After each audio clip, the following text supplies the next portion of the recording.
Hey creative friends, welcome to my channel, and today I'm going to show you something. I have apple peels, so if you saw my slow cooker apple butter video, you will know that I have some apple peels and I didn't want to throw them away. So I'm going to show you what you can do with apple peels, just dehydrate them, and that is a perfect thing for my little mini Septree dehydrator that lives on my counter. So I've got all these apple peels and I'm going to show you that I'm going to load them up and we're going to dehydrate them, and then I'm going to show you what to do with them. Okay, so I've got my little peels, and I've already put some on a tray here. And with these, I'm just going to kind of spread them out on the tray, and I'm going to end up just kind of chunking these up. I'm not going to powder them, so I'm going to use them in a lot of things. So what I'm going to do is I'm just going to spread these out. I've got more than this. I just want to see how these will fit, and I'm going to set them at about between like 125 to 130 is a good temperature for fruits. And so what can you do with these? Well, when these are chunked up, when I kind of grind them up, I'm going to use them to enhance things like oatmeal. Or I'm going to put them in, say, some cinnamon raisin muffins with chunks of apple peel in them. That would be really good. I'm going to do that.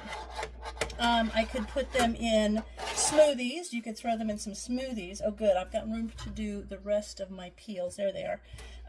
So you could put them in smoothies. You could sprinkle them on ice cream. You could actually take the little pieces and put them in a coffee grinder with some sugar, and then sprinkle that on the top of maybe a banana loaf, banana bread, which would be awesome because it would give it a little bit of a sweet appley flavor on top. So you could do that. But see, I have all these too because I did all these. I saved them. You could, if you don't want these, you could always put them in your compost, but I hate to see them go to waste when I can use them in my kitchen for stuff.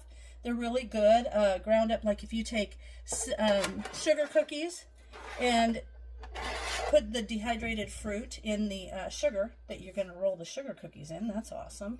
You could also grind these up into a powder and then thicken them as you need it for like even a little baby food. That's pretty good.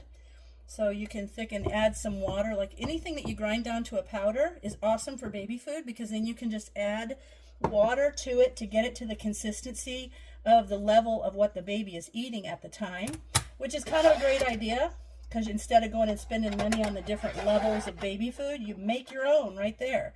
All right. So now I'm going to pop this in here, and I love this little countertop dehydrator. I love this thing. I'm going to close the front of it. And I did already have it heating. I just turned it off for the video because I didn't want to make the noise. So I'm going to turn it on, and then I'm going to do the temperature down to like 125. And I'm going to put the time at about 5 hours, I think, just because, there we go, about 5. There we are. So we're going to set that there, and then if I wanted to, I could turn the light on and look in there and see how it's doing. But now I'm going to set this aside and I'm going to let it go, and we'll come back when they're dried, and now I'll show you what we'll do with them. All right, these have gone long enough. We took about 4 hours, and there you have it. You see those? They're terrific. Now, they are a fruit, so they're not going to be crispy. I mean, you could do them until that point, but they're going to be, see, they kind of break, but they're also a little bit bendy, but they come apart really nice. So what I'm going to do is I'm just going to kind of tear these up, and I'll put them in my little Tupperware bowl, because that's going to keep them nice. And then I think what I might do with these, I could grind them up with some sugar, make apple sugar to sprinkle on some cookies maybe, or better yet, I feel like I'm going to make some muffins, and I'm just going to tear these into really small pieces, you know, like little bits like that. And I'm going to put them in the muffins to give them a little bit of an appley flavor. And I do have a muffin mix. I cleaned out my pantry and I found a muffin mix that I bought a while ago.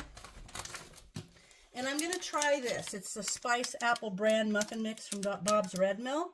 And so I thought, hey, I might use that and add a little bit of extra little apple in there. So if I do that, I'll do a little bit of a video of that. Or I could use my muffin mix from my Mix It Up Monday series, and I could just put maybe some spice.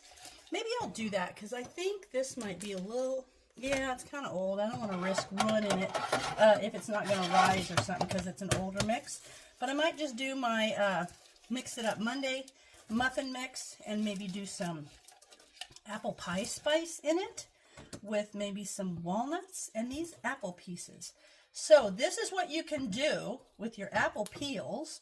I'm not really clear on what I'm going to specifically use them for, but I feel like they're going to go in a muffin. So my little Septree dehydrator that I absolutely love because it's small and I can do little bits of something without having a major production going on, and this sits on my counter, and look, there's plenty. So I'm going to use these in a muffin. I have just decided. So there you have it. I will do a video on using these in a muffin, but until then, look at that, a whole little container of apple peel dehydrated pieces that I can now put together and add it to a muffin or something and make it awesome. So I hope you guys give this a try. When you're peeling apples for something, don't throw the peels away. If you can, dehydrate them and use them in the future for all kinds of things. So I hope you give it a try, and as always, thanks for watching, and I'll see you in my next video.